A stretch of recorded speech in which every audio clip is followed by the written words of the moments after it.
Que vols fer embotit natural sense conservants? Doncs mira que és fàcil. Compres un pit de gall d'indi sencer.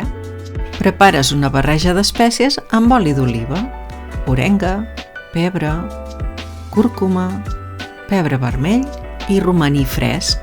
Hi poses sal al pit i el passes per la barreja d'espècies. Després l'envases al buit. Hi ha dues formes de fer-ho, amb la màquina d'envasar o submergint-lo amb aigua. El poses dins d'una olla amb aigua freda.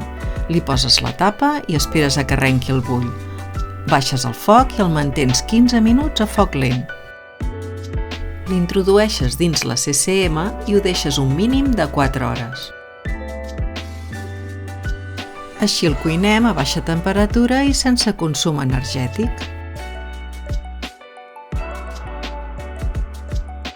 El treus de l'olla i el poses amb aigua freda i si és amb gel, millor. També el podríem menjar en calent just quan el traiem de l'olla i amb el suc de dins de la bossa barrejat amb una mica de midó de blat de moro fer una salseta. Si el vols tallar com embotit, deixa-la a la nevera mínim 24 hores. Pots fer amb el mateix sistema pits de pollastre i en 1 hora i mitja els tindràs cuits. Veuràs que tendres i melosos queden. Tallat en ganivet o a màquina. Gaudeix d'un gall d'indi amb un sabor molt natural.